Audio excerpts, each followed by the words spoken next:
The New Elite Paradigm. This lecture is premised on New Elite Paradigm, which is an offshoot of the elite theory, which presupposes that every society is stratified into two classes: the class that rules and the class that is ruled. Corpi, 1989. Essentially, elite theory is reflected in the works of Wilfredo Pareto, Gaetano Mosca, Ortega, Gasset, and Robert Mitchells. They all unanimously in their views agree that society is ruled by a minority group that is in possession of the traits essential for its ascension to and maintenance of full socio-economic and political power. They share common consensus on the maintenance of the status quo by the members of the elite. To this extent, they are conservative, non-innovative, and marginal in their attitude towards the management of public resources and power relations in the society. Ikalegbi, 2001, Oyadiran, and Nweke, 2014. The proponents of elite theory assumed, though erroneously, that the class of elite are always united in intents and actions in domination of societal power configuration. As such, they are always peaceful and harmonious in their interactions. In disagreement with this proposition, John Highley and Michael Burtton are central to the birth of a new model known as New Elite Paradigm, which provides an insight into the existence of quarrelsome relationship among elites in their 1987 work, titled The Elite Settlements and Taming Politics.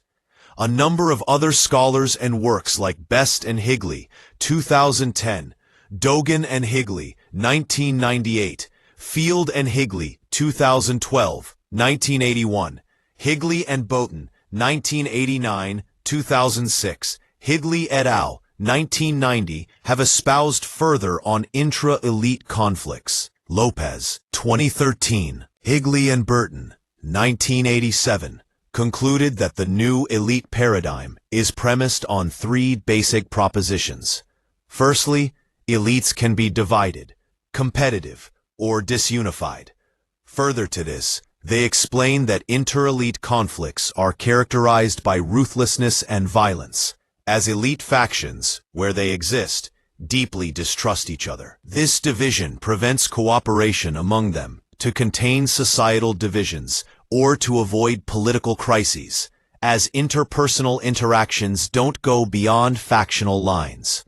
The second proposition is termed totalitarian, monocratic, or ideologically unified, as relationship between them is characterized by the seeming complete unity as all elite factions, whom all or nearly all elite persons belong to the same party or movement, and their interpersonal relations are sharply centralized in this party or movement, publicly profess the same ideology, and publicly support the same major policies. The third of the elite proposition is pluralistic, competitive coalescent, or consensually unified. This position holds that elite displays substantial, but much less than monolithic, unity. Elite factions, though, are regularly taking opposing ideological and policy stances in public, but they, however, consistently refrain from allowing their disagreements to escalate to violent conflict.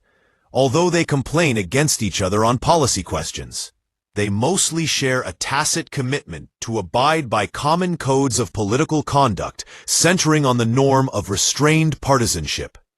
And there is an extensive web of interpersonal relationships that encompasses all factions and provides satisfactory access to key decision-makers.